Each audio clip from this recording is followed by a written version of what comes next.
अस्सलामुअलैकुम एंड आप very good morning. जागो लाहौर में आप सबको खुशामदीद। मैं हूं आपकी होस्ट नूरुल सहर। उम्मीद करती हूं आप सब ठीक होंगे, खैरियत से होंगे और आपने आज की सुबह का आगाज़ बहुत ही प्यारी मुस्कुराहट के साथ किया होगा। व्यूअर्स, हम में से अक्सर लोग अपनी पूरी ज़िंदगी दूसरों को समझने में लगा देते हैं और कोई ये जानना चाहता है कि लोग इसके बारे में क्या सोचते हैं। कोई किसी के जैसे बनना चाहता है और कोशिश करता है कि दूसरों के जैसे बन जाए। कोई दूसरों से अपना कंपैरिजन करते करते ख़ुद को ही भूल जाता है। लेकिन एक क्वेश्चन हम खुद से बहुत कम पूछते हैं कि हकीकत में हम कौन हैं, हम क्या चाहते हैं और हमें खुशी किस चीज़ से मिलती है। हकीकत यह है कि जब तक इंसान ख़ुद को नहीं पहचानता, अपनी खूबियों, कमज़ोरियों, ख्वाबों और अपनी असल सलाहियतों को नहीं समझता, तब तक वो अपनी ज़िंदगी को सही मानों में नहीं जीता। इसलिए कभी कभी ख़ुद को भी वक्त दें, कुछ देर तन्हाई में बैठे, अपने दिल की बात सुने, ये सोचें कि आपको किस चीज़ से खुशी मिलती है, कौन सी ऐसी आदतें हैं जो आपको आगे बढ़ा रही हैं और कौन सी आपको एक ही जगह रोक के रख रही हैं। अपनी गलतियों को कबूल करें, अपनी खूबियों की कदर करें और हर रोज़ ख़ुद को पहले से बेहतर बनाने की कोशिश करें, क्योंकि जो इंसान अपनी ज़ात को पहचान लेता है वो दूसरों से मुकाबला करना छोड़ देता है, अपने फ़ैसले एतमाद से करता है और ज़िंदगी को ज़्यादा सुकून के साथ जीता है। इसलिए कभी अपनी ज़ात के अंदर भी झांके। हो सकता है जिस सुकून, एतमाद और ख़ुशी को आप बाहर तलाश कर रहे हो वो पहले से ही आपके अंदर मौजूद हो। तो इसी खूबसूरत सोच के साथ हम आज के जो शो है उसको आगाज़ करते हैं और आगे बढ़ते हैं और अब कुछ बात कर लेते हैं लाहौर के मसाइल की, जिसमें सीवरेज का गंदा पानी, जिसे वेस्ट वाटर भी कहा जाता है, ये रोज़ाना बड़ी तादाद में प्रोड्यूस होता है और फिर ज़ाया। और हम वो शहरी हैं जो घर या गली में पानी को बेतहाशा इस्तेमाल करके सीवरेज में फेंक देते हैं, जिससे ऐसा पानी भी सीवरेज लाइन में चला जाता है जो कि कम ताफुन ज़दा होता है। मिसाल के तौर पर घर में गाड़ी धोई जा रही है या कपड़े और बर्तन धोए जा रहे हैं तो वो पानी एक ही सीवरेज पाइप के ज़रिए घर से बाहर जा रहा होता है। हम जिस खित्ते में रह रहे हैं वहाँ पानी की ज़ेरे ज़मीन सतह मुसलसल कम हो रही है। ऐसे में अगर हम भी दीगर तरक्की याफ्ता ममालिक की तरह सीवरेज के पानी को ट्रीट करते हुए काबिल इस्तेमाल बना लें तो हमारी आने वाली नस्लें महफूज हो सकती हैं। इस हवाले से हम बात करेंगे और इस पर बात करने के लिए मेरे साथ मौजूद है हबीबुल हक रंधावा साहब। अस्सलाम वालेकुम, कैसे हैं आप? जी मैं ठीक हूँ, आप अल्लाह का शुक्र। अच्छा सर, सबसे पहले बताएं कि रोज़ाना लाखों लीटर जो पानी है ना वो सीवरेज लाइंस में जाता है, तो इसके लिए हमें क्या करना चाहिए? अर्ज़ ये है कि सीवरेज लाइनों में सबसे पहले तो ये है कि हम एहतियात करें कि हमारा जो ज़्यादा टॉक्सिक या कंटेमिनेटेड वाटर है वो सीवरेज लाइनों में ना जाए। तो उसके लिए तो बहुत ज़रूरी है कि हम जो रेन वाटर है या स्टॉर्म वाटर है स्ट्रीट्स में या म्यूनिसिपल वाटर है, इसकी आपको पता दो अक़साम है। एक तो ग्रे वाटर है, एक है ब्लैक वाटर। दोनों सीवरेज वाटर हैं और म्यूनिसिपल वाटर इसको कहते हैं। और एक है स्टॉर्म वाटर, जो बारिश आए उसको। देखिए, इनको ट्रीटमेंट देने से पहले ज़रूरी है कि हम इनको अलहदा ट्रीट करें या इनको सेपरेट कर दें। और ये बदकिस्मती है कि एक शायद हमारे इदराक नहीं घरों की सतह तक कि हम जब घर बनाएं तो उनके लिए एक अलहदा सिस्टम बनाएं ताकि वो अलहदा आउटर सिस्टम में चला जाए। और खैर यही कल्चरल जो हैबिट है ये हमारी शहरी इंतज़ामिया में भी मौजूद है कि हम इतने 70 साल गुजर गए, हम स्टॉर्म वाटर और रेन वाटर और म्यूनिसिपल वाटर को अलहदा ना कर सकें, इनकी डिस्पोज़ल अलहदा ना कर सकें। जब इनकी डिस्पोज़ल ही अलहदा ना होगी, इनको हम ओरिजिन से जहाँ ओरिजिनेट होती है वहाँ से अलहदा नहीं करेंगे तो हम इसकी ट्रीटमेंट भी करें, क्योंकि इसमें मुख्तलिफ़ किस्म के टॉक्सिन्स होते हैं, हर एक के अलहदा होते हैं, पोल्यूटेंट्स अलहदा होते हैं, उनकी अलहदा ट्रीटमेंट करनी पड़ती है। और आपको पता है कि जब स्टॉर्म वाटर या रेन वाटर या ग्रे वाटर ब्लैक वाटर के साथ मिल जाए तो शहर के पानी की जो ज़ाया शुदा पानी है वो मिक़दार बहुत ज़्यादा हो जाती है। बिल्कुल ऐसे। तो अब बहुत ज़्यादा मसला लाहौर का शहर है। लाहौर शहर में तकरीबन जो इसकी यील्ड है, इसकी म्यूनिसिपल वाटर वेस्ट वाटर की वो तकरीबन 500 मिलियन गैलन है रोज़ाना की। ओके। और 500 मिलियन गैलन में हम इसको आसानी के से ब्लैक जो इसका वाटर है, इसको रीयूज भी किया जा सकता ग्रे है। वाटर, इसको देखें रीयूज तो उस वक्त किया जा सकता है कि जब हमने एहतमाम किया हो कि हम इसके तो ट्रीटमेंट उसी करें। हवाले से बताएं कि कैसे ये जो वेस्ट वाटर है, आपने जैसे बताया इतनी बड़ी तादाद है इसकी, तो हम इसको दोबारा काबिल इस्तेमाल बना सकते हैं। देखिए, बनाने को तो हमने बड़ी किताबें पढ़ी हुई हैं, हमारे बड़े बड़े फ़नकार हैं, पॉलिसी साज हैं और बड़े बड़े प्रोफेशनल हैं जो इतनी ज़ख़ीम किताबें लिख रहे हैं। ठीक है जी, वो सरकारी अहलकार भी हैं और सरकार साबका पॉलिसी साज भी हैं, साबका अहलकार भी हैं। उन्होंने बड़े बड़े प्लान लिखे हुए हैं, लेकिन वो सारी अलमारी की वो जीनत बने हुए हैं।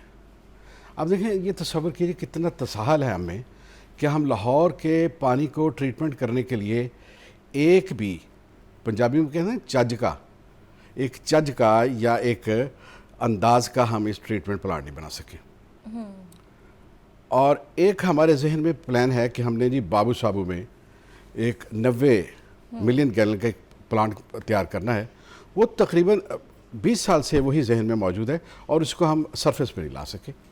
अभी तक देखिए 20 साल हम उसके लिए लैंड नहीं एक्वायर कर सके कि हमने रावी के किनारे पे या उसकी एडजॉइनिंग में एक लैंड हासिल करनी है कि जिसमें इसको ट्रीटमेंट करनी लाहौर के म्यूनसिपल वाटर को। तो हम 1992 से लगे हुए हैं, 1992-93 से लैंड नहीं कर सके। और ये नहीं कि हम एफिशिएंट नहीं है, अभी ऐलान हो जाए कि फ़लानी रिंग रोड बन रही है और वो हिस्सा बन रहा है। देखिए, हमारे सारे महकमा माल के सरकारी गैर सरकारी अहलकार अपनी पुजारों पे घोड़ों पे सवार होकर 1 हफ्ते के अंदर अंदर सारी ज़मीन हासिल कर लेंगे। बिल्कुल ऐसा ही है। और ये हमारी प्रायोरिटीज़ है ना कि ऐसे इतना देखा अहम ये नौयत का ये ग्रीन लैंड मामला को पहले है, ब्राउन लैंड में तब्दील करेंगे, फिर ये वहाँ पर मामला इतने construction अहम start हो नौयत का जाएगी। है कि लाहौर जैसे शहर कि जिसको हम कभी पेरिस बनाते हैं, कभी हांगकांग पेरिस बनाते का भी हैं, बड़ा बुरा हाल है कभी वैसे। कुछ कहते हैं। देखिए, ये तो दावे तो होने चाहिए, पहले हमारे सामने एक एम्बॉडीमेंट होगा तो मॉडल होगा तो फिर हम करेंगे ना। लेकिन हम मॉडल का प्रचार तो करते रहते हैं। देखिए, हम 2% वाटर को ट्रीट नहीं कर सके लाहौर के, चाहे वो इंडस्ट्रियल वेस्ट है, चाहे म्यूनसिपल वेस्ट है, चाहे स्टॉर्म वाटर वेस्ट है, चाहे एग्रीकल्चर वेस्ट है। ये चारों इकसाम में से हम 2% वाटर को ट्रीटमेंट करके उसको काबिल इस्तेमाल नहीं बना सके। और देखें, पता नहीं क्या बात है कि हमारी प्रायोरिटी, ये नहीं कि पैसे की कमी है, प्रायोरिटीज डिफरेंट है ना। हमारी प्रायोरिटीज डिफरेंट है। देखिए, बात यह है कि सफाई को सबसे पहले प्रायोरिटी होनी चाहिए। बिल्कुल ऐसे ही है। और अच्छा हमने हबीब साहब, ये बताइए, तो सारी बातें आप सही कह रहे हैं, लेकिन थोड़ा इसके तरीक़ों पे बात कर लेते हैं कि तरीके कौन से हैं, किस तरह हम इस पानी को दोबारा रीयूज़ कर सकते हैं। देखिए मैम, इसमें जिस किस्म जितनी अक़साम है ना इसकी वेस्ट की, इन सारी अक़साम को सबसे पहले हम सेग्रीगेट करें, अलग-अलग रखें, फिर उनको ट्रीटमेंट करने के भी अलग-अलग तरीके हैं। मसलन म्यूनसिपल वेस्ट है, उसको ट्रीटमेंट करने का अलग तरीका है। जो इंडस्ट्रियल वेस्ट है उसका ये तरीका है कि आप उसकी जो प्रिलिमिनरी ट्रीटमेंट है, फैक्ट्रीज़ के अंदर इंडिविजुअल जहाँ की यील्ड प्रोडक्शन हो रही है वहाँ पहली ट्रीटमेंट दें। जो बहुत ज़्यादा टॉक्सिक इसमें मेटल्स हैं या उसमें चीज़ें हैं उनको अलहदा कर लें, सस्पेंडेड चीज़ें, और फिर उसके बाद आप इसको इसको वाटर ट्रीटमेंट प्लांट में लाएं। और इसी तरह इंडस्ट्रियल वो है एग्रीकल्चर वेस्ट है, एग्रीकल्चर वेस्ट को भी जो इसकी उसमें फर्टिलाइज़र है, उसमें हर्बिसाइड्स है, दूसरी चीज़ें केमिकल्स को अलहदा करने के, और या एनुअल वेस्ट हैं उनको अलहदा तरीके हैं। इसी तरह म्यूनसिपल के अलहदा तरीके हैं। इनको अलहदा रखना, अलहदा समझना ज़रूरी है। लेकिन हम तो वो शायर कहते हैं ना कि तमीज़ रंगोबू बरमा हरामस्त, कि हम रंगोबू की तमीज़ नहीं करते, हम इकट्ठे हैं इत्तेहाद का, तो हम सारे पानी को मिलाते हैं और इसके लिए खुसूसी इक़दामात करने की ज़रूरत है। लेकिन बदकिस्मती के साथ हम बड़े इर्रेस्पेक्टिव बड़े शहर, छोटे शहर, हमने अभी तक वो ट्रीटमेंट प्लांट मुहैया नहीं कर सके। देखिए, लाहौर कितना बड़ा शहर है, रावलपिंडी कितना बड़ा शहर है, इस्लामाबाद एक कैपिटल है। आप सुन के हैरान होगी कि एक भी ट्रीटमेंट प्लांट हम नहीं बना सके। बाबू साबू का ट्रीटमेंट प्लांट जो 1992 से हम जिसके बारे में नारे लगा रहे हैं कि बन रहे हैं और अभी पता नहीं कितने डिकेड तक पाए तकनीक, वो अभी तक शुरू नहीं हो सका।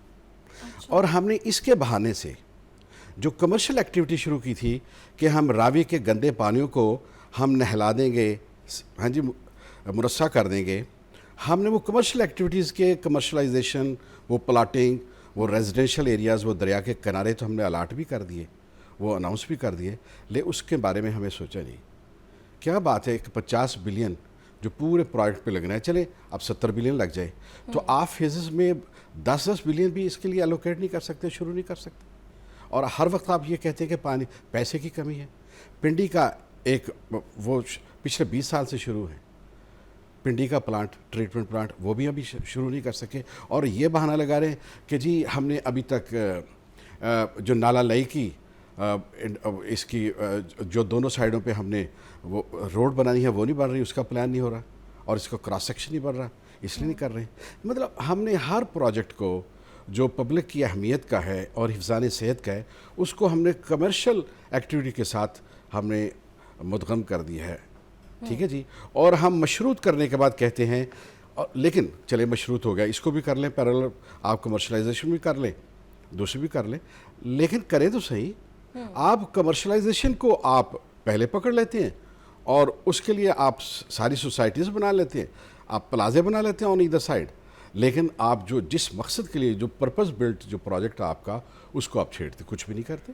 लाहौर का भी वहीं पड़ा है, कभी अभी स्टार्ट नहीं हो सका। पिंडी का है वो भी बड़ा है।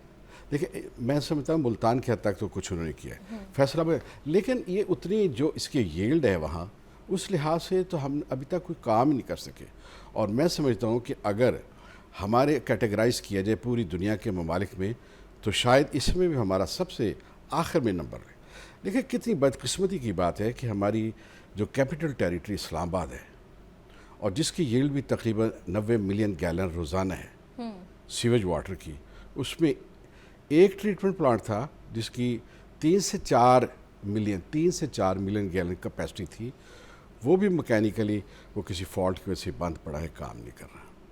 ये हमारा, और इसमें अगर आप तसव्वुर की आंख से देखें कि इसमें कितनी किस्म के पॉल्यूटेंट्स मौजूद होते हैं, कितनी किस्म की बीमारियां मौजूद होती हैं, तो आप अल अमान अल हफीज़ कहना शुरू कर दें।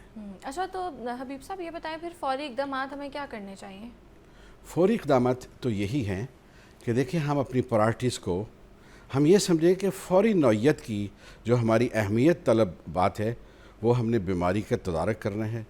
जो कैंसर फैल रहा है हैवी मेटल्स की वजह से, टॉक्सिन की वजह से, माइक्रोप्लास्टिक की वजह से, हमने उसकी रोकथाम करनी है। वो कैसे रोकथाम होगी कि हम अपने जो ये टॉक्सिक वाटर है, पोल्यूटेंट वाटर, इसको हमने उसकी बेहतरनी करनी है, उसको ट्रीटमेंट। बिल्कुल। अच्छा हबीब साहब, इससे नुकसानात क्या होते हैं? जैसे आपने भी बात की है कि कितनी बड़ी तादाद में हर रोज़ जो है वो पानी सीवरेज में एंटर हो रहा होता है, और उसकी फिर आपने टाइप्स भी बताई हैं वेस्ट वाटर की, तो इससे कौन सी बीमारियाँ होती हैं, क्या नुकसानात होते हैं, उस हवाले से भी बताएँ।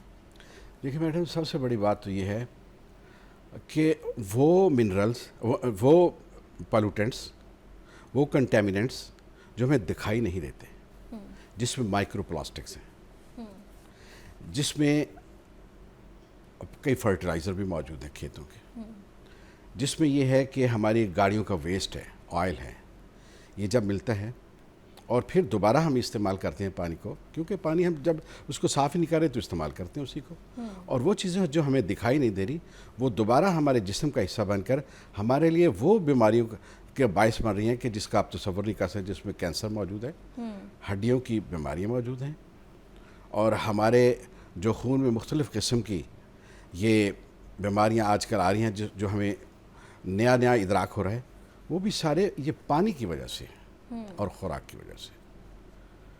तो देखिए इस पे इसका इलाज कैसे करना है, ये तो खैर मैं इस पे इतना कॉम्पिटेंट हूँ कि डॉक्टर साहब भी मुतलक़ा बता सकते हैं, लेकिन मैं तो वो एहसास दिला रहा हूँ कि हमारे 70 साल से हमारी प्रायोरिटी क्या रही है, और जो सबसे अव्वली प्रायोरिटी थी हमने उसको हमने उसको फरामोश कर दिया है, और अभी तक हम उसके लिए लाहौर शहर के अंदर, रावलपिंडी शहर के अंदर हम उसे ज़ीरो से स्टार्ट नहीं कर सके। बिल्कुल ऐसे ही है। तो आज हम बात कर रहे थे लाहौर के मसाइल के हवाले से, और ख़ास तौर पे आज हमने बात की है वेस्ट वाटर के हवाले से कि कैसे हम इसको रीयूज़ कर सकते हैं। लेकिन पाकिस्तान को बने इतना अरसा हो गया, अभी तक किसी गवर्नमेंट ने इस पर फोकस नहीं किया, इसको प्रायोरिटाइज़ नहीं किया। और हम हर रोज़ सुनते हैं कि जो पानी की सतह है वो मुसलसल ज़ेर ज़मीन कम होती जा रही है। तो इस पर हमें गौर करना चाहिए और गवर्नमेंट को भी चाहिए इस पर स्ट्रिक्ट एक्शन भी ले। और इस पर बात करने के लिए मेरे साथ मौजूद थे हबीबुल हक रंधावा साहब। Thank you so much for your time. बहुत शुक्रिया। You welcome. आगे बढ़ते हैं अपने अगले सेगमेंट की जानिब और बात करेंगे कि पाकिस्तान में पेट्रोल की कीमतों का पूरा निज़ाम चेंज होने जा रहा है। अब पेट्रोल की जो कीमतें हैं वो महीने में 2 बार नहीं बल्कि रोज़ाना की बुनियाद पर तय हुआ करेंगी। और दावा ये किया जा रहा है कि इस इकदाम से मार्केट में शफाफियत आएगी, ज़ख़ीरा अंदोज़ी का ख़ात्मा होगा और आलमी मंडी में तेल सस्ता होने का फ़ौरी फ़ायदा अवाम को होगा। लेकिन यहाँ सवाल ये पैदा होता है कि क्या हमारा इंफ्रास्ट्रक्चर इस बड़ी तब्दीली के लिए तैयार है। और इस पर बात करने के लिए आज हमारे साथ मौजूद हैं इकोनॉमिस्ट खालिद महमूद साहब। अस्सलाम वालेकुम खालिद साहब, कैसे हैं आप? जी वालेकुम सलाम। Thank you very much for having me जी। You're welcome. अच्छा खालिद साहब, सबसे पहले तो बताएं कि ये जो फैसला किया जा रहा है कि रोज़ाना की बुनियाद पर पेट्रोल की जो कीमतें हैं वो तय की जाएंगी, तो आप इसको किस तरह देखते हैं? देखिए, बुनियादी तौर पे दुनिया के कुछ ममालिक में ये है, लेकिन वो ममालिक जो है वो इंतहाई एडवांस्ड हैं और वहाँ जो मार्केट के जो डिमांड और सप्लाई मैकेनिज्म है वो काफ़ी एडवांस्ड लेवल पे है, डाटा ड्रिवन है। और उसमें ये है कि काफ़ी नंबर ऑफ प्लेयर्स हैं, प्राइसेस ओपनली कम्पीट होती है, तो लिहाजा उन ममालिक में भी ये जो चीज़ें हैं वो इतनी परफेक्ट अंदाज में नहीं चल रही, लेकिन हैं। अब जो पाकिस्तान की मार्केट है ये इतनी डेवलप नहीं है इतनी डेटा ड्रिवन नहीं है। अच्छा, कीमतों का तयन कौन करेगा? अच्छा, पहले जो इंपोर्ट कर रहे हैं वो सिर्फ चंद एक प्लेयर्स हैं, उनमें से ज्यादातर जो है वो पब्लिक सेक्टर ऑर्गेनाइजेशन में है। हर एक को इंपोर्ट करने की इजाजत भी नहीं। फिर हमारे यहाँ जो भी आना है वो रिफाइनरी के जरिए आना होता है। तो लिहाजा इसकी रोजाना की बुनियाद पे कीमतें तयन करने के लिए जो रिक्वायर्ड आपका जो एक मार्केट मैकेनिज्म है, और वो तो एट प्ले नहीं है। अच्छा, फिर जो प्राइसेस है वो आर्बिट्रेरीली जो है वो ओगरा डिसाइड कर रहा है। अब उस पे ये है कि इन प्राइसेस में जो पिछले 7 दिन की एवरेज की बुनियादों पर की जाएगी। हम लोग तो बुनियादी तौर पे तैयार नहीं है, मार्केट हमारी तैयार नहीं है। जो हमारे मार्केट के मेजर प्लेयर्स हैं वो इस चीज़ को मैनिपुलेट करते हैं। ट्रांसपोर्ट किराए एक दफ़ा बढ़ जाते हैं तो कम करने पे कोई आमादा नहीं होता। हुकूमत के बयानात अपनी जगह। बिल्कुल ऐसे ही खालिद साहब, सही आपने ये चीज़ों को हाईलाइट किया है। और ये भी बात सही है कि आवाम ये भी कहती है कि पेट्रोल 500 का हो जाए, 600 का हो जाए, हमने तो डलवाना ही है, हमने ऑफिस जाना है, हमने घर के काम करने हैं, तो हमारी तो मजबूरी है। ये तो आपने बात बिल्कुल ठीक की है। तो खालिद साहब ये बताएं कि अगर मार्केट के हिसाब से हर रोज़ पेट्रोल की प्राइस है वो तय होनी है, तो ये जो पेट्रोल बचाओ मुहिम है इसकी फिर ज़रूरत पीछे रह जाती है? देखो, वो भी बेसिकली होता ये है कि जिस तरह होता है ना, कुछ होता है लुक गुड फैक्टर्स। मतलब है आपने ये दिखाना भी है कि हम बहुत कंसर्न्ड हैं, हमें बड़ी तकलीफ भी है और हम इसको चाहते हैं कि कंजम्पशन कम करें। अच्छा, इन प्रिंसिपल अगर देखा जाए तो अगर इसकी पेट्रोल की या ऑयल की जितनी भी कंजम्पशन कम होगी, हमारी डिमांड उतनी ही जो है ना वो ज़रा बैलेंस हो जाएगी। और हुकूमत बजाय खुद जो है ना वो बहुत ज़्यादा एक बड़ा पेट्रोल कंज्यूमर है, क्योंकि उसका पूरा एक हुकूमती सेटअप है, निज़ाम है, गाड़ियाँ हैं, सब कुछ चलना चलाना है। अच्छा, लेकिन ये है कि अल्टीमेटली हमारे यहाँ पेट्रोल बचाने के अगर ये तरीके आ जाते हैं कि हफ्ते की छुट्टी कर दें, अच्छा ये आ जाते हैं कि अच्छा जुमे की छुट्टी कर दें, तो उसमें तो ये है कि गवर्नमेंट के दफातर में पहले भी जितना एफिशिएंटली काम हो रहा है वो लोगों को और सहूलत हो जाती है। साइल जो है ना वो रुल जाते हैं बेचारे। लेकिन as far as the industry is concerned, वो भाई बात ये है कि हमारे यहाँ तो पहले प्रोडक्टिविटी नीचे जा रही है। हमारे यहाँ तो मतलब इंडस्ट्री और एग्रीकल्चर पहले उसकी जो ग्रोथ है वो नेगेटिव की तरफ या बहुत नॉमिनल सी है। तो लिहाजा हमें तो प्रोडक्शन की तरफ ज्यादा फोकस करने की तवज्जो। लेकिन इस किस्म के जो इकदाम हैं, अब पास में भी अगर देखें तो उसका जोर तो छुट्टियों पे है। और फिर ये है कि आप गवर्नमेंट के अपने डिपार्टमेंट उसकी राशनिंग वगैरह कर देते हैं, वो बहुत पहले करनी चाहिए थी। गवर्नमेंट में डिपार्टमेंट में हम देखते हैं कि पैसे का, पेट्रोल का, बिजली का, बाकी और चीज़ों का तो बहुत ज़्यादा ज़ियाँ है। उसे तो कंट्रोल करने की वैसे ही ज़रूरत है। लेकिन ये किफ़ायतशारी का जो काम है वो आपने देखा है पिछले साल डेढ़ से चल रहा है। बस वो नंबर्स की हद तक है जो ये प्रेज़ेंटेशन करते हैं, बाकी on paper, on practical side public को तो बहुत कम नज़र आता है। मुझे एक पॉइंट सिर्फ करना है जो आपके पिछले मेहमान थे उस हवाले से बात करना है, लेकिन आप पहले अपनी बात खत्म कर नहीं दें। नहीं खालिद साहब, आप बताएं। अच्छा, आपसे पहले जो बेसिकली हबीबुल हक साहब रंधावा साहब बात कर रहे थे, first of all I congratulate you कि कोई मेन स्ट्रीम मीडिया जो है ना वो शायद ही इस किस्म के मौजूदात को उठा रहा है जिस तरह आपने ये मौजू उठाया। हमारे यहाँ अनफॉर्चुनेटली बाकी छोटी छोटी बातों पे तो सियासत बहुत करते हैं, लेकिन ये है कि water treatment is a very major issue. अभी बिल्कुल। रंधावा साहब ने बिल्कुल सही कहा कि हमारे यहाँ अब हो ये रहा है कि बड़े शहरों में हजारों टन कचरा उठा के हम जहाँ फेंक रहे हैं, वहाँ हम्म। बीमारियां जन्म ले रही हैं, वहाँ मतलब में मक्खियाँ, मच्छर, ये वो, वहाँ की जिंदगी जो है ना वो नेचुरल लाइफ जो है ना वो बड़ी एक तबाहकुन सूरत हाल में है। पूरी दुनिया में तो इसके दूसरे तरीके होते हैं कि आप इसको प्रॉपर तरीके से सॉर्टिंग करते हो और इसको फिर आगे आप रिसाइकिल भी करते हो। Water treatment is one very important area जी, कि हम एक तो ये है कि वाटर कंजर्वेशन हमारी मिट्टी में नहीं आई और हमारे जो ओवरऑल लाइफस्टाइल में भी नहीं है, हुकूमत में भी नहीं है। ऊपर से जुल्म ये हो रहा है कि हमारे यहाँ जितना पानी डेली इस्तेमाल हो रहा है उसकी कोई किसी किस्म की वाटर ट्रीटमेंट नहीं होती, और फिर उसको ना कोई रिसाइकल हम करते हैं, ना वाटर ट्रीटमेंट हमारे प्रॉपर तरीके से है। तो ये यकीन जाने कि हम आज अपने आने वाले सालों के लिए, आने वाली नस्लों के लिए जहर है जो बो रहे हैं और आसपास जो है ना वो फेंक रहे हैं। मैं मिसाल दूं कि ये इंडस्ट्रियल एरिया है, सुंदर इंडस्ट्रियल एरिया, हम्म। 2005-7 के लगभग ये बना था। इसमें जगह एलोकेटेड है कि जी वाटर ट्रीटमेंट बनना है। अच्छा, प्लॉटों की सेल के ऊपर सारों की दिलचस्पी है। उस वक्त जो प्लॉट लाखों में थे आज करोड़ों में बिक रहे हैं। अच्छा, वहाँ का सेटअप भी अपनी जगह है, लेकिन नहीं है तो वाटर ट्रीटमेंट आज तक चल के नहीं दिया। कम से कम 2 साल पहले तक मुझे पता है, मेरा इंटरेक्शन था और मैं उस जगह को जाके देखा। तो हमारा ये एक समझना चाहिए कि केयरलेसनेस का और बेहिसी का ये आलम है कि हम नहीं करते। तो लाहौर का जो पानी है, आपका जो मतलब लाहौर का जो मास्टर प्लान 50 ईयर्स का आगे आ हम्म। रहा है, वो वाज़ेह तौर पे बता रहा है कि जो आपका पिछले 20-25 साल में वाटर टेबल जो है वो 3.5 फुट से बढ़ के 700 फुट से भी ज्यादा जा चुका है। तो लाहौर में और इस जैसा पिंडी जैसे शहरों में सीवियर क्राइसिस पानी का भी आने वाला है। ना हम वाटर कंजर्वेशन की तरफ तवज्जो दे रहे हैं, हमारे जितने भी घर और बाकी सारा सेटअप है वो उस तरह का है। उसके बाद ये है कि जो वाटर हम इस्तेमाल कर रहे हैं उसकी रिसाइकलिंग नहीं कर रहे हैं। अच्छा, फिर ये है कि वाटर हम विदाउट ट्रीटमेंट फेंक रहे हैं। तो यकीन जाने कि हम आने वाली नस्लों के लिए और अपने माहौल के लिए जहरीला काम कर रहे हैं। ये आपने बहुत अच्छा सा टॉपिक उठाया। I just wanted to add you and thank you for taking up this topic as well. बिल्कुल ऐसे ही है खालिद साहब। और मैं एक सर्वे पढ़ी थी, उसमें बता रहे थे कि सिर्फ 40 या 50% लोग हैं जिनके पास एक्सेस है साफ़ पानी की। बाकी तो सारे हैवी मेटल्स से पानी भरा हुआ है, टॉक्सिन्स है उसमें, जो लोग हर रोज़ डेली की बुनियाद पर पाकिस्तान में इस्तेमाल कर रहे हैं। अच्छा खालिद साहब, लास्ट सवाल है मेरा आपसे, ये बताइए कि गवर्नमेंट ये भी दावा कर रही है कि अगर हर रोज़ कीमत कम होगी तो इससे आवाम को भी फ़ायदा होगा, तो ये एक अच्छा मैकेनिज़्म है जो कि आना चाहिए। काश जी, मतलब एक जिस तरह एक अच्छे शेर पे दाद देनी चाहिए और इस किस्म के अच्छे बयान पे दाद बनती भी है।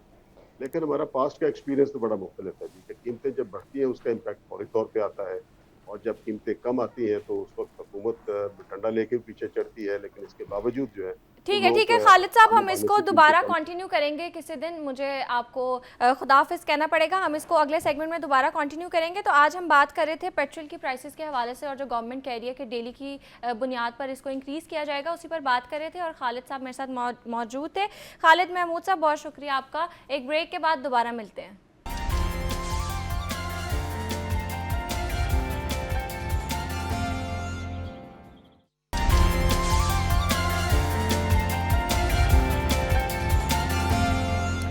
Welcome back. आगे बढ़ते हैं और बात करेंगे कि अक्सर ऐसा होता है कि हम जब सुबह सोकर उठते हैं तो हमारी बॉडी पर सुर्ख दाने या शदीद ख़ारिश हो रही होती है, कभी खटमल, तो कभी कोई छोटा सा कीड़ा हमें काट लेता है। लेकिन क्या आप ये जानते हैं कि ये स्किन को किसी बड़े इन्फेक्शन या एलर्जी में मुब्तला भी कर सकते हैं? तो आज के सेगमेंट में हम जानेंगे कि इन कीड़ों के काटने से कौन से स्किन के मसाइल हो सकते हैं, कब ये ख़तरनाक हो सकते हैं और इनका सही इलाज क्या है। और इस पर बात करने के लिए मेरे साथ मौजूद है डर्मेटोलॉजिस्ट डॉक्टर अजीम जहांगीर। अस्सलाम वालेकुम, कैसे हैं आप?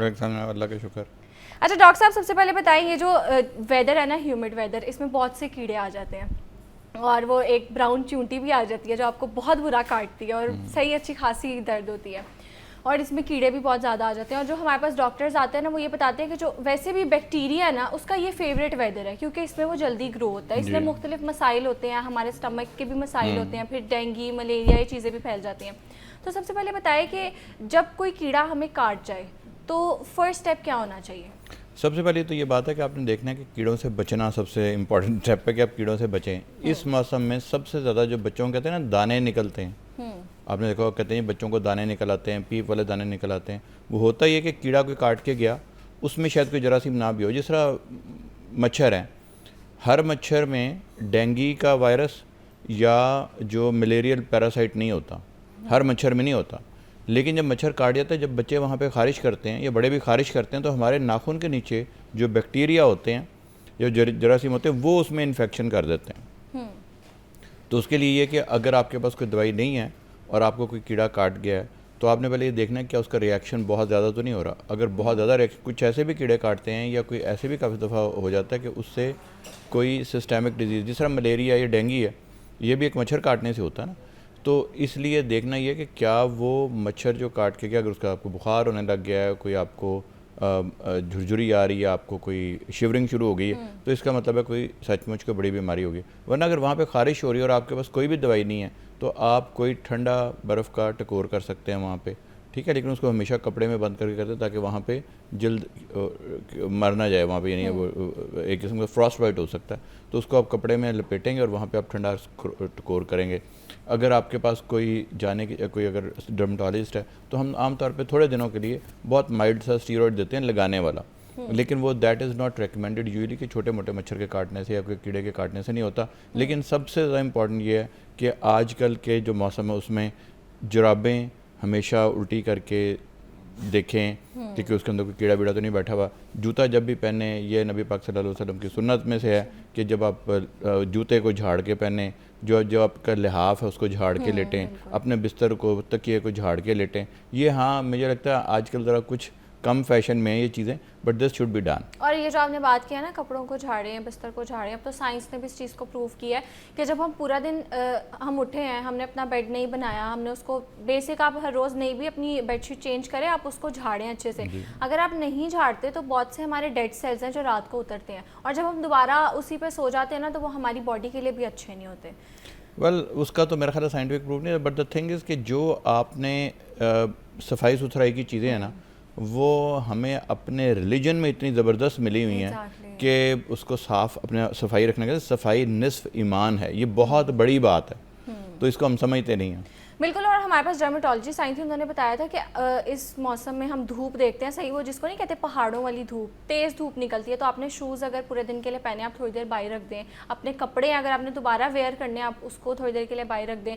और डॉक्टर साहब एक और बड़ी चीज़ है कि अगर हमें बहुत ज़्यादा स्वेटिंग हो रही हो ना, हम आएँगे पंखे के नीचे बैठेंगे, लेकिन हम नहाएंगे नहीं, मतलब हम कहेंगे हम पसीना खुश्क कर रहे हैं, लेकिन उसके बाद नहाएंगे नहीं।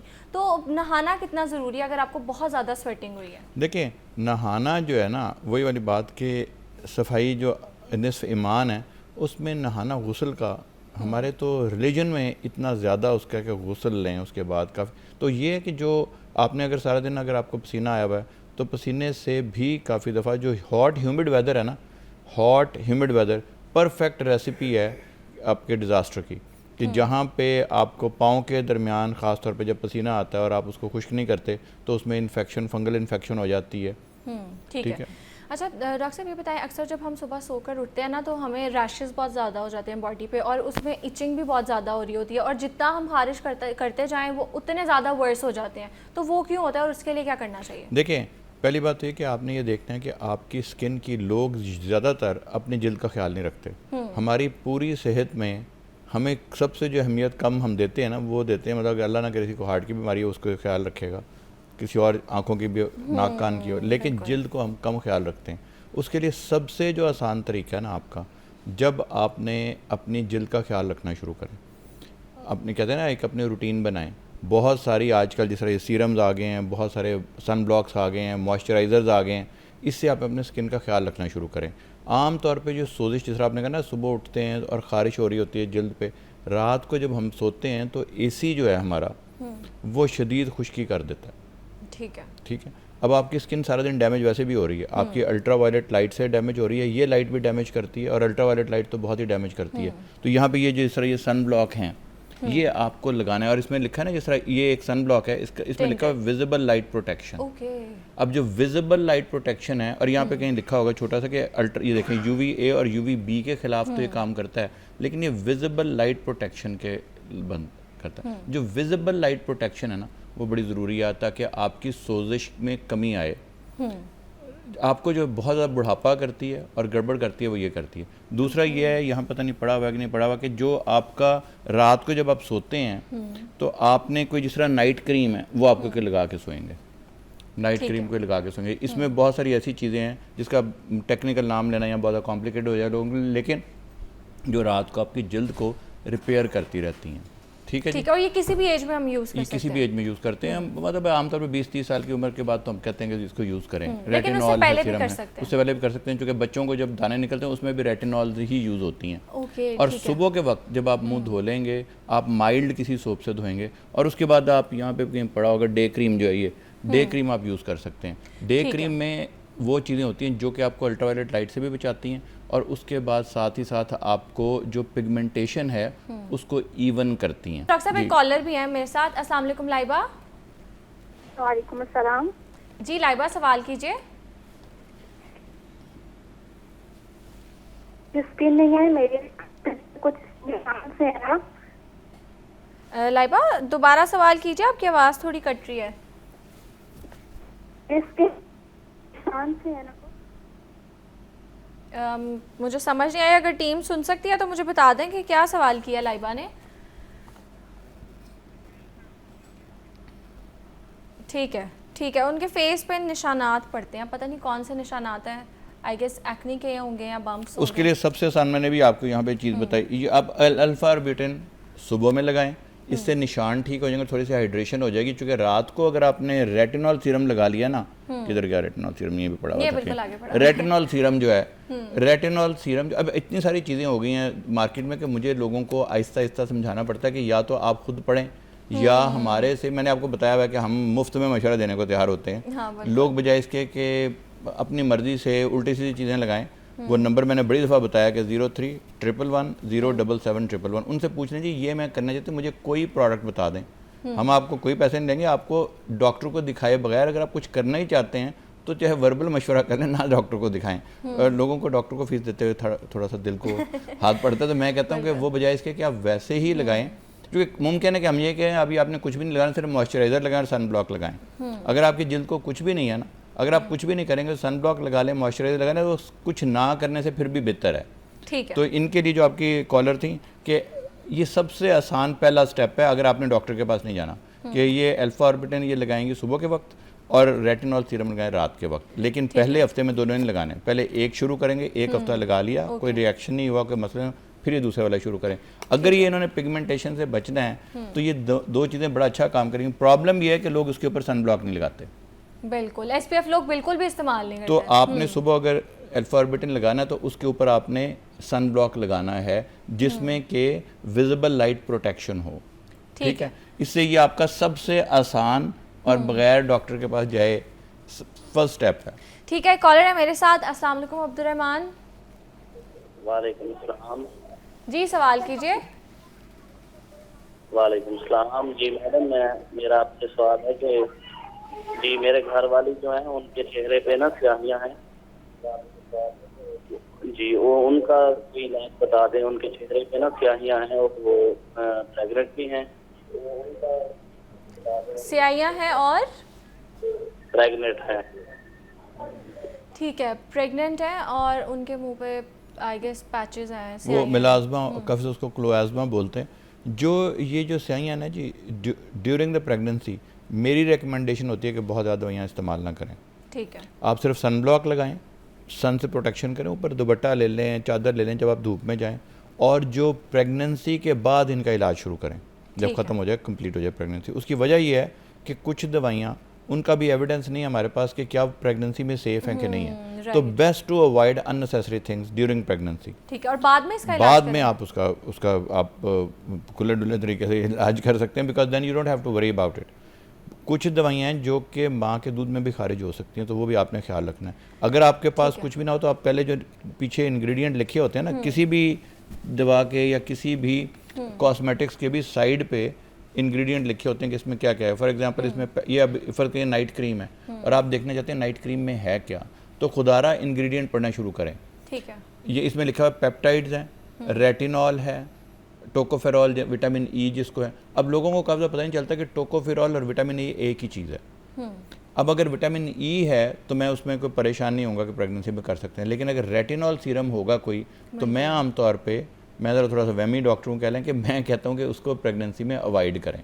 ठीक है, नायासिनामाइड है इसमें। अब फ़र्ज़ करें अगर आपने कोई प्रेगनेंसी से आप फारिग हो गए हैं और आपने एक क्रीम लगाना चाहते हैं, तो बजाय इसके कि आप कहते हैं मेरे पास इतने पैसे नहीं है और मेरे पास इतना टाइम नहीं कि मैं 2-3 सीरम लगाऊं, तो आप ऐसी सी कोई नाइट क्रीम लगाने शुरू कर देंगे। लेकिन नाइट क्रीम जो है ना, वो हर नाइट क्रीम लोग समझते हैं बस नाइट क्रीम का मतलब नाइट क्रीम मैंने लगा ली। आप उस खुदारा उसके इंग्रेडिएंट पढ़ें या हमसे पूछ लें, किसी अच्छे डॉक्टर से पूछ लें कि जी इसमें क्या, और इसके बारे में पढ़ लें। आजकल तो गूगल है ना, आपने पढ़ा कि जी ये जो चीज़ें इसमें 10 चीज़ें हैं, फ़र्ज़ करें यहाँ पे मैं आपको पढ़ के बताता हूँ, अगर पेप्टाइड्स हैं तो कॉपर पेप्टाइड क्या करते हैं, वो आपकी कोलेजन कैसे बनाते हैं, आप पढ़ लेंगे उसके बारे में। अगर इसमें रेटिनॉल है तो रेटिनॉल रात को आपको कॉन्स्टेंटली आपकी रिपेयर कर रही होती है, जिल्द को जो डैमेज है वो करती है, और इवन टोन करती है, बारीक जो झुर्रियाँ हैं, बारीक लाइंस उससे भी बचाती है, और जो कह रहे हैं ये कि मुलाजमा है उसको भी बेहतरी करती है। टोकोफेरॉल विटामिन ई है, ये आपको पता है एंटी एजिंग एंटीऑक्सीडेंट मॉलिक्यूल है। नासिनामाइड है, विटामिन B6 भी इसको बोलते हैं, ये भी जो है ये आपके दानों को भी ठीक करती है, पिगमेंटेशन को भी ठीक करती है। सोडियम हाइलुरोनिएट है, ये आपकी स्किन को, अगर आपकी जल्द थोड़ी सी ड्राई हुई है रेटिनॉल से, तो ये उसको मॉइस्चराइज करता है और इसको जो बारीक फाइन लाइंस हैं उसको बेहतर करता है।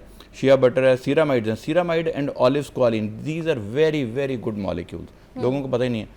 ऑलिव का जिक्र जो हमारे इस्लामिक अरबी में बहुत ज़्यादा पता है, इसका जो ऑलिव जो स्क्वालिन है ये one of the best moisturiser है। ठीक है। और सीरामाइड ये आपकी नेचुरल बॉडी का मॉइस्चराइज़र एक है जो अल्लाह ने नेचुरल बनाया। जब ये भी आप चीज़ें ग्लिसरीन है, तो ये जब चीज़ें आप पढ़ लेंगे ना, उसके अंदर आप गूगल कर लें, देखेंगे इसमें एक्चुअली है क्या। तो अगर आपने कोई अगर एक क्रीम लगानी है, प्रेगनेंसी अल्लाह करे बिल्कुल ठीक ठाक ये फारिग हो जाए, तो ये आप नाइट क्रीम आप लगा सकते हैं। This is one single thing that you can do without spending too much money. ठीक है। अच्छा डॉक्टर साहब, अगर हमने रेटिनॉल स्टार्ट करना है, जैसे आपने बताया कि परसेंटेज भी मैटर करती है ना, कि आपकी एज क्या है, आपकी स्किन कंडीशन क्या है और कितने % आप उसको इस्तेमाल कर सकते हैं। दूसरा, हमारे मार्केट में बहुत सी ऐसी क्रीम्स आ रही हैं जो लोग ऐसे ही इस्तेमाल कर रहे हैं, हमारी फार्मेसी से मिल रही हैं।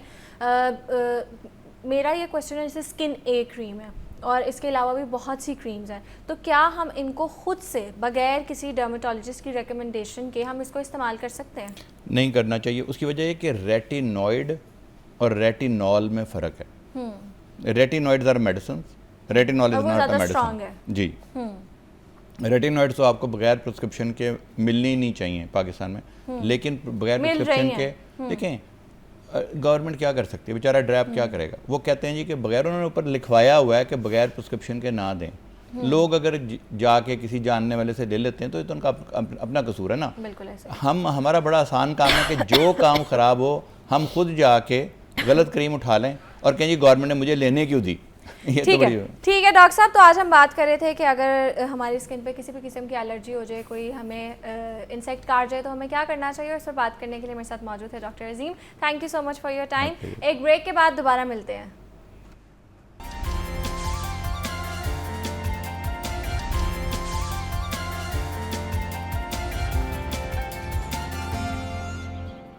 Welcome back. आगे बढ़ते हैं, और जो हमारा अभी का सेगमेंट है वो बहुत ही इंटरेस्टिंग है, क्योंकि हम सबकी लाइफ में एक ऐसा मोड़ ज़रूर आता है जहाँ पे हम कंफ्यूज हो जाते हैं कि अपना जो करियर है वो कैसे चूज़ करें। अपने शौक़ में, अपने पैशन में हम बहुत ज़्यादा कंफ्यूज रहते हैं। दिल हमारा कहता है कि वो चीज़ परस्यू करो जिसमें दिल लगता है, जो हमें इंटरेस्टिंग लगती है, लेकिन दिमाग कहता है कि पैसा ज़रूरी है, तो जिस चीज़ में पैसा ज़्यादा है उस चीज़ को कंटिन्यू करें। तो आज हम बात करेंगे क्या हम अपने पैशन को, अपने शौक़ को एक सक्सेसफुल करियर में बदल सकते हैं या नहीं, और इस पर बात करने के लिए मेरे साथ मौजूद है करियर कंसल्टेंट अब्दुल रहमान। अस्सलाम वालेकुम, कैसे हैं आप? अल्हम्दुलिल्लाह मैं बिल्कुल ठीक ठाक। Thank you very much for having me on the show. You welcome. अच्छा अब्दुल रहमान, सबसे पहले तो बताएं कि ये ना एक बड़ी परेशानी होती है कि अपना जो शौक़ है ना, हर एक का जो शौक़ है वो उसका करियर नहीं बन सकता, क्योंकि हमने पहले भी बड़ी दफ़ा बात किया कि अक्सर लोग 9 to 5 करते हैं अर्निंग के लिए, अपनी बेसिक नेसेसिटीज़ को पूरा करने के लिए, और साथ साथ जो अपना पैशन है उसको फ्यूल करने के लिए, जो कि इंटरेस्टिंग भी चीज़ है और अच्छी भी चीज़ है। तो ये बताएं कि शौक़ और जो हमारा प्रोफेशन है, हम इसमें बैलेंस कैसे लेके चल सकते हैं, और चूज़ करते हुए किन चीज़ों का ध्यान रखना चाहिए? बिस्मिल्लाहिर्रहमानिर्रहीम। सबसे पहले तो मैं समझता हूँ कि ये बड़ा इंपॉर्टेंट सवाल है, क्योंकि जैसे ही आप अपना प्रोफेशन शुरू करने लगते हैं तो हर जो नौजवान है, हर जो स्टूडेंट है जो अपनी प्रोफेशनल लाइफ में एंटर होने जा रहा है, उसके कुछ शौक़ होते हैं, उसके कुछ पैशंस होते हैं, उसके कुछ ड्रीम्स होते हैं, लेकिन हर ड्रीम को, हर पैशन को प्रोफेशन में नहीं बदला जा सकता। फॉर एग्जांपल, एक स्टूडेंट है जिसको म्यूज़िक का शौक़ है और वो उसको म्यूज़िक पसंद है, और ऑन द अदर हैंड उसी स्टूडेंट को जो है वो अकाउंटिंग भी पसंद है। सो अब आपको ये देखना पड़ेगा कि आप किस चीज़ में ज़्यादा बेहतर हैं। सो आपके 2 से 3 या 4 शौक़ हो सकते हैं, 3 से 4 आपके पैशन हो सकते हैं, किसी चीज़ को लेकर आपके हार्ट के अंदर सॉफ्ट कॉर्नर हो सकता है, किसी चीज़ से आपको अट्रैक्शन हो सकती है, लेकिन हर वो चीज़ जो आपको अट्रैक्ट कर रही है, हर वो चीज़ जिसका आपको शौक है, हर वो चीज़ जो करने में आप एंजॉयमेंट फील कर रहे हैं, नॉट नेसेसरी कि आप उसी चीज़ को अपने प्रोफेशन के अंदर चेंज कर सकते हैं। तो सबसे पहले तो आपको उसका एक एनालिसिस करना चाहिए कि मार्केट के अंदर डिमांड किस चीज़ की है, और उससे भी पहले मार्केट डिमांड से पहले आपको सेल्फ एनालिसिस करना चाहिए कि आप उन सब चीज़ों में से बेहतर किस चीज़ में है। फॉर एग्जांपल, अगर आप ये समझते हैं कि अगर आप उसका एक स्वॉट एनालिसिस करें, स्ट्रेंथ, वीकनेस, अपॉर्चुनिटी और थ्रेट, आप वहां पर अपने पॉइंटर्स लिखें, ये एक मैट्रिक्स है, आप उसी पैशन की स्ट्रेंथ्स लिखें और देखें कि उसकी वीकनेसेस क्या है, फ्यूचर के अंदर उसकी अपॉर्चुनिटीज़ क्या है और फ्यूचर के अंदर उसकी जो है वो थ्रेट्स क्या है। सो ये चीज़ें अगर आप नोट डाउन कर लें, अगर ये चीज़ें अपने पास लिख लें, तो आपके सामने एक इमेज क्लियर हो जाएगी कि ये जो एक शौक है मेरा, वो अगर मैं प्रोफेशन में बदलूं तो उसकी रैशनैलिटी क्या है, क्या प्रोबेबिलिटी है कि मैं एक सक्सेसफुल करियर जो है वो इसके थ्रू बिल्ड आउट कर सकता हूँ। सो ये एक पहली ज़रूरी बात है। दूसरी इंपॉर्टेंट बात, अगर एक चीज़ को लेकर यू आर डेड श्योर कि ये वो ऐसी चीज़ है जिसके बगैर शायद मेरा जिंदा रहना मुश्किल है, ये वो ऐसी चीज़ है कि मैं इसको छोड़कर अगर कोई और प्रोफेशन चूज कर भी लूँ, my heart will keep coming back to this one. So आप अगर उस चीज़ को परस्यू करना चाहते हैं, देखें नूर, हमें ये देखना पड़ेगा कि देखें प्रोफेशन आप कोई भी चूज़ कर लें, चाहे उसकी मार्केट में डिमांड है, लेकिन आप खुद ही अगर उसमें अच्छे नहीं हैं तो आप उसमें एक्सेलेंस कभी हासिल नहीं कर सकते। अगर हम कहते हैं ना कि हमें प्रोफेशनली ग्रो करना, हमें प्रोफेशनली डेवलप करना, हमें करियर को बिल्ड आउट करना, उसके लिए ज़रूरी ये है कि फिर आप उस करियर में फ्यूचर के अंदर ग्रो करते हुए भी नजर आए, आप उसके अंदर जो है वो नेक्स्ट लेवल पर जाते हुए भी नजर आए। लेकिन बिल्कुल ऐसे। अच्छा, आपने बड़ी अच्छी बात की है कि हम इस चीज़ का भी ध्यान रखें कि जो हमारा शौक है उसमें ग्रोथ कितनी है, स्कोप कितना है, तो हम कैसे आइडेंटिफाई करें खुद से, क्योंकि जो स्टूडेंट्स हैं ना वो बहुत ज़्यादा कंफ्यूज होते हैं, वो सब्जेक्ट्स में भी बहुत ज़्यादा कंफ्यूज होते हैं कि हमारा किस तरफ इंटरेस्ट है, और अक्सर लोगों को तो सही से काउंसलिंग भी नहीं की जाती और उन्होंने खुद से चूज़ करना होता है। तो हमारे शौक की मार्केट में डिमांड है या नहीं, इस चीज़ को हम कैसे आइडेंटिफाई कर सकते हैं? बहुत बहुत अच्छा सवाल है आपका। मेरे ख्याल से इसके लिए अब प्लेटफॉर्म्स मौजूद हैं और बहुत आसानी के साथ मौजूद है। इसके दो जवाब दूंगा मैं। पहला, ज़्यादा I will be very blunt and very candid. देखें, जो स्कोप है वो आपका अपना है, more than profession scope belongs to you. For example, आपने आर्टिफिशियल इंटेलिजेंस कर लिया, आपको क्लाउड कंप्यूटिंग का शौक था, या आपको कोई और किसी भी और चीज़ में आपने जो है वो डिग्री कर ली। अब आप मार्केट में गए हो, लेकिन you are not good at that thing. आपने ट्रेंड को देखते हुए, आपने लोगों को देखते हुए, आपने फैशन को देखते हुए वो डिग्री चूज कर ली, लेकिन you truly do not belong to that degree, that program. अब जब आप इंटरव्यू के टेबल पर जाएंगे, वो आपके CGPA को तो देखेंगे, वो आपके एकेडमिक बैकग्राउंड को तो देखेंगे, वो आपकी इंटर्नशिप्स को तो देखेंगे, लेकिन वो ये भी पूछेंगे कि इन चीज़ों को आप इंटरव्यू टेबल पर क्या जस्टिफाई कर सकते हो या नहीं कर सकते। अगर आप उनके उन 4 से 5 से 10 सवालों के जवाब कॉन्फिडेंस के साथ and in a true sense नहीं दे सकते, तो I don't think so that you will get a job. So it means that कि आपका जो आपका जो सेल्फ है, आप जो खुद हैं, दैट इज योर स्कोप। सो आपकी ज़ात आपका स्कोप है। नेक्स्ट, अगर हम पॉइंट पर आए कि हम ये जज कैसे करें कि किस चीज़ की मार्केट के अंदर डिमांड मौजूद है, बहुत सारे प्लेटफॉर्म्स हैं। आपके पास इंडीड है, आपके पास कोरा है, आपके पास लिंक्डइन है, and there are multiple other platforms जो आपको अब स्टेटिस्टिक्स के साथ बताते हैं कि कौन सा ऐसा प्रोफेशन है जिसकी डिमांड इंक्रीज हो रही है, कौन सा ऐसा प्रोफेशन है जिसकी डिमांड्स अब डिक्रीज हो रही है। फॉर एग्जाम्पल, ईमेल और चैट सपोर्ट की डिमांड्स अब डिक्रीज हो रही है। क्यों? क्योंकि AI automation has taken over. लेकिन जो वॉइस कस्टमर सपोर्ट है उसकी डिमांड आज भी मार्केट के अंदर मौजूद है, क्योंकि AI बॉट्स उसको अभी तक रिप्लेस नहीं कर सके। सो ये ट्रेंड्स, ये स्टैट्स आपके पास इंटरनेट के ऊपर बहुत आसानी से अवेलेबल है। अब तो आपके पास ChatGPT है, क्लॉड है, जेमिनी है। आप इन प्लेटफॉर्म्स पर जाकर बहुत सारी एक्सटेंसिव रिसर्च को आप प्रिडिक्टेबल डेटा के अंदर ट्रांसफॉर्म करके अपने सामने चार्ट्स और ग्राफिकल फॉर्म में देख सकते हैं कि एक्चुअली किन चीज़ों का स्कोप है। और एक और चीज़ जो मैं अपने सुनने वालों को तक आज पहुंचाना चाहता हूं कि स्कोप ये मत देखें कि अगर आप अब राइट नाउ इन 2026 आप यूनिवर्सिटी में या कॉलेज में जा रहे हैं तो आप ये पूछें कि आज किस प्रोफेशन की डिमांड मौजूद है। क्योंकि देखें नूर, आपको ये देखना पड़ेगा कि आपकी डिग्री मुकम्मल कब हो रही है, आप एक्चुअली मार्केट में एंटर कब हो रहे हो। So when you are entering the market, at that point you will have to see कि एक्चुअली उस चीज की तब डिमांड मौजूद होगी या नहीं होगी। So you have to see कि 2030 से 2050 तक कौन से ऐसे प्रोफेशंस हैं जो इन डिमांड मौजूद हैं, और उन्हीं प्रोफेशंस को आप लेकर आगे चलें, क्योंकि बहरहाल अगर डिमांड होगी तो ही आप मार्केट में पेनिट्रेट कर सकते हैं। अदर देन डिमांड, आप अपने शौक को चला तो सकता है, लेकिन बहरहाल आपको ये देखना पड़ेगा कि मार्केट प्रेवलेंस किस चीज़ की है, डिमांड किस चीज़ की है, ज़रूरत किस चीज़ की है। बिल्कुल ऐसे ही है। हम बात कर रहे थे आज पैशन वर्सेस प्रोफेशन की, क्योंकि अक्सर बच्चे कंफ्यूज रहते हैं कि हम अपने शौक़ को परस्यू करें या मार्केट में जिस चीज़ में पैसा है उस चीज़ को परस्यू करें। तो इसी हवाले से आज हमने बात की और अपने शौक़ को हम एक सक्सेसफुल करियर कैसे बना सकते हैं इस पर भी बात की। उस पर बात करने के लिए मेरे साथ मौजूद है career consultant Abdul Rahman. Thank you so much for your time. आगे बढ़ते और बात करेंगे कि लाहौर में मानसून की पहली बारिश ने जहाँ गर्मी कम की है, वहीं शहरियों के लिए नई मुश्किल भी खड़ी कर दिया है। जोहर टाउन की सबसे मसरूफ़ सड़क मेन बुलेवार्ड पर सीवरेज लाइन फटने से सड़क 2 जगह से बैठ गई है। और सबसे अजीब बात यह है कि पिछले साल यहाँ 2 अरब रुपए लगा कर नई लाइन बिछाई गई थी, लेकिन पुरानी लाइन को बंद नहीं किया गया, जिसकी वजह से ये हादसा हुआ। वहाँ सड़क की क्या हालत है और ट्रैफिक का क्या हाल है, इस पर मजीद जानेंगे। हमारे साथ मौजूद हैं शेख जैन। अस्सलाम वालेकुम, कैसे हैं आप? अच्छा हूँ मैं, आप बताएं। अल्लाह का शुक्र। अच्छा जैन, सबसे पहले तो बताएं कि गवर्नमेंट ने दावा किया था कि गवर्नमेंट तैयार है और काफ़ी गलियाँ हैं वो भी बन चुकी हैं, सड़कें भी बन चुकी हैं, प्रोजेक्ट्स भी कंप्लीट हो चुके हैं और बहुत सी सड़कें टूटी भी हैं, शायद वो भी इस प्रोजेक्ट का हिस्सा थी और वो अभी तक मुकम्मल नहीं की गई। दूसरी तरफ हम देखते हैं कि मानसून की बारिश हुई है और जोहर टाउन की मैं बात करूं तो जैसे मैंने अभी बात की है कि 2 अरब रुपए की नई लाइन बिछाई गई थी, तो एक ही बारिश हुई है, उसके बाद उसका क्या हाल है ये आप ही बताएँ।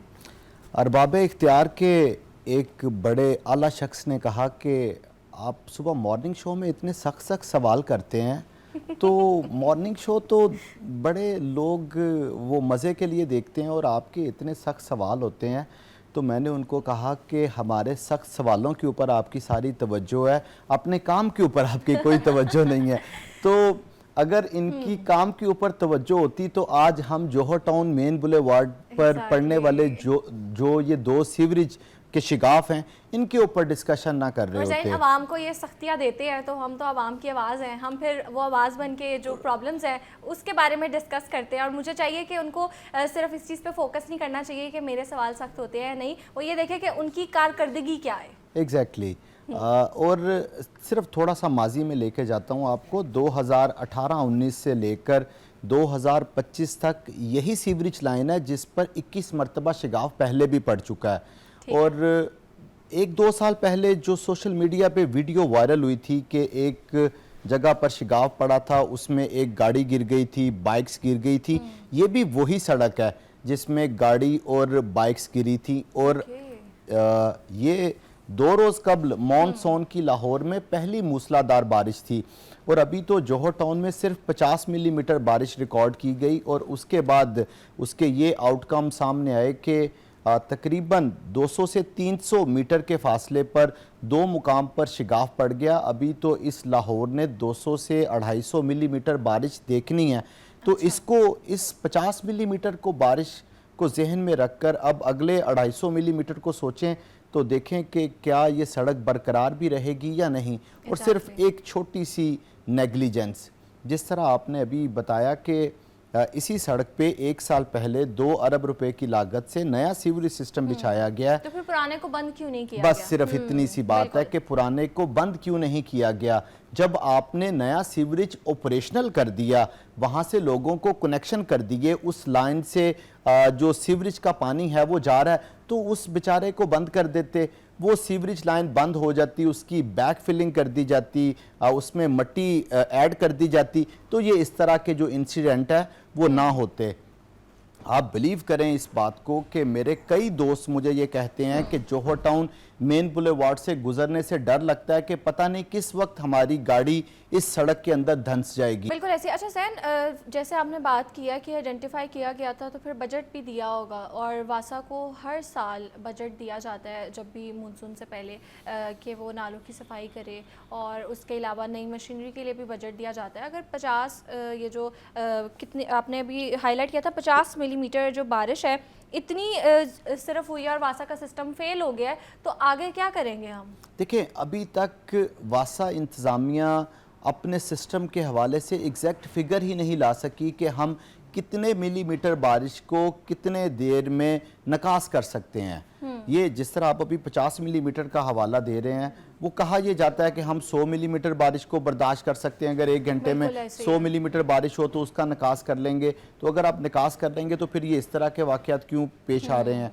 बेसिकली वासा की प्लानिंग और सिस्टम दोनों इनएडिक्वेट हो चुके हैं। ना वो प्लान ठीक करते हैं, वो मीम एक तरह मशहूर नहीं है कि ना वो पता नहीं क्या कहते हैं कि ना ये पढ़े लिखे भी नहीं है और कोशिश भी नहीं एक करते। तो ये पढ़े लिखे नहीं है और दूसरा ये कोशिश भी नहीं करते। हाँ, क्योंकि मैं इस एरा का नहीं हूँ तो इस वजह से मुझे ये मीम्स कम आती हैं, लेकिन वो अच्छा आपने करेक्ट कर दिया। मतलब तो आपको लगता है ये सच बात है? एक तो इनकी प्लानिंग ठीक नहीं है, अच्छा। और दूसरा ये प्लानिंग ठीक करने की कोशिश भी नहीं करते। मतलब ये सच बात है? हाँ, ठीक है। किसी हद तक तो ठीक है। तो ये ठीक है। ये उसका नतीजा ये निकलता है कि आप बोसीदा सीवरेज लाइनें तब्दील नहीं करते। और इसमें जहाँ तक आपने फंड्स की बात की है ना, मैं समझता हूँ कि ये गवर्नमेंट के प्रोजेक्ट्स की प्रायोरिटीज़ होती है। इस गवर्नमेंट की हमेशा से यही प्रायोरिटी रही है कि हम नए प्रोजेक्ट्स शुरू करें, जो पुराने एग्जिस्टिंग मौजूद हैं उनको ना छेड़ें, ना उनकी मुरम्मत और बहाली का काम करें, और ना उनका जो इन्हांसमेंट है वो कर सकें। अगर और ये action speaks louder than words. अगर जो गवर्नमेंट के एक्शंस होते कि ये पुराने इंफ्रास्ट्रक्चर को बेहतर बना रहे होते तो वो नज़र भी आता। देखिए, एक तरफ लाहौर डेवलपमेंट प्रोग्राम और पंजाब डेवलपमेंट प्रोग्राम के नाम पर आप 205 अरब रुपए गलियों और सड़कों के ऊपर लगा रहे हैं और वहाँ पर अपनी तख्तियाँ लगा रहे हैं, अपने फीते काट रहे हैं। तो दूसरी तरफ जो एग्जिस्टिंग इंफ्रास्ट्रक्चर है इसको ठीक करने के लिए आपने कितने पैसे लगाए हैं, दोनों की रेशो निकालें तो एग्जिस्टिंग इंफ्रास्ट्रक्चर पर जो रेशो है वो 20% से भी कम होगी। और जब चीज़ को हम मेंटेन ना करें तो उस पर डबल पैसे लगते हैं जितना उसके बनाने पे लगे थे, और फिर बार बार कोई ना कोई नया मसला निकलता आता है जब आप उसको मेंटेन नहीं करते। और जैन काफ़ी दफ़ा मैंने अपने सेगमेंट्स में ये चीज़ हाईलाइट की है कि गवर्नमेंट बहुत अच्छा काम करी है अगर वो इस तरह के प्रोजेक्ट्स लेके आ रही है, लेकिन अगर मौजूदा इंफ्रास्ट्रक्चर ख़राब है और उस पर पैसे नहीं लग रहे तो सिर्फ लवारिसों की तरह प्रोजेक्ट का इफ्तिताह करना और उसको छोड़ देना ये भी सही चीज़ नहीं है। बेवकूफ़ी है, ये तो बेवकूफ़ी है, और इस बात को तस्लीम भी करना चाहिए। बिल्कुल ऐसे इनको खुद भी तस्लीम करना चाहिए। नई सड़क बनाने की बजाय पुरानी सड़क को एक दफ़ा देखें तो सही। जो दुनिया के तरक्की याफ्ता ममालिक हैं जिनकी मिसालें तकरीरों में दी जाती हैं कि हम उस मुल्क की तरह बना देंगे, हम उस स्टेट की तरह बना देंगे, वहाँ पर जाकर जायज़ा तो लें अपने इंजीनियर्स को जो हर 2-3 हफ्ते बाद इनको बैरून मुल्क भिजवा देते हैं। उन्होंने वापस आकर कभी को वर्किंग पेपर सबमिट किया है, कभी को स्टडी सबमिट किया है कि हाँ वो अपने पुराने और जो पहले से मौजूद इंफ्रास्ट्रक्चर है उसके साथ वो क्या सलूक कर रहे हैं और हम यहाँ पर क्या सलूक कर रहे हैं। आप बिलीव करें कि लाहौर में कई ऐसे इलाके मौजूद हैं जहाँ पर एक गली में 9-9, 10-10 वाटर सप्लाई की लाइनें डाली हुई हैं। एक हुकूमत आई, उसने आके अपनी वाटर सप्लाई की लाइन डाल दी। नई हुकूमत आई, उसने आके अपनी वाटर सप्लाई की लाइन डाली। चेयरमैन काउंसलर तक ने अपनी अपनी लाइन वहाँ पे डलवा के फीते काटे हुए हैं। एक एक गली के बाहर 4-4, 5-5 ये नेम प्लेटें लगी हुई हैं। खुदारा देखो तो सही कि उस गली में क्या इतनी पानी की लाइनों की ज़रूरत है। ये इस वक्त जो लाहौर की धरती है इसके नीचे खजाना छुपा हुआ है। ये पता नहीं कितने अरब लाइन्स का पता नहीं कितने अरबों रुपए की लाइनें इन्होंने ज़मीन दफन कर दी हैं और जिनको इस्तेमाल में नहीं लाया जा रहा है। ये जो अभी लाइनें डाली गई हैं, ये लाहौर डेवलपमेंट प्रोग्राम जिसका बार बार आप हवाला दे रही हैं, क्या तब रिसर्च और सर्च की गई कि क्या वहाँ पर पहले से सिस्टम मौजूद है? उसकी भी कोई स्टडी नहीं। बस जी सीवरेज लाइनें लगा दें, वाटर सप्लाई लाइनें लगा दें, इनके फीते अच्छा जैन, हमारे साथ ना खालिद महमूद साहब थे, बड़ी उन्होंने प्यारी बात की थी कि मैंने उनसे सवाल किया था कि पेट्रोल ये जो रोज़ की बुनियाद पर महंगा करने की बात करें तो क्या हमारे पास ये मैकेनिज़्म मतलब ये मैकेनिज़्म हम अभी अडॉप्ट कर सकते हैं कि नहीं। तो उन्होंने कहा कि अवाम तो बेचारी परेशान है, इनको पता है कि हम 500 का कर दें, 600 का कर दें, अवाम ने तो डलवाना ही है और अवाम भी यही कहती है। तो मुझे लगता है कि हमारी आवाम की मेंटेलिटी ये हो गई है कि कुछ भी कर लें हमें बर्दाश्त करना है, और इस चीज़ में सबसे बड़ी जो गलती है ना वो हमारी खुद की है कि हम हर चीज़ को एक्सेप्ट करी जाते हैं। शायद हमारे पास कोई और वे नहीं है एक्सेप्ट करने के अलावा, और हमें मजबूर कर दिया गया है कि हमने एक्सेप्ट करना है। लेकिन इस तरह के इश्यूज़ को हाईलाइट करना हमारा काम है, और जो हमें ऑफिशियल्स देख रहे हैं उनसे दरख्वास्त की जाती है कि थोड़ा सा आवाम पर रहम कीजिए और इन चीज़ों पर नज़रसानी कीजिए। और आज मेरे साथ मौजूद थे शेख जैन। बहुत शुक्रिया शेख जैन आपका। That's it for today. मिलते हैं कल इंशाल्लाह। अपना बहुत ज़्यादा ख्याल रखिएगा। अल्लाह हाफ़िज़।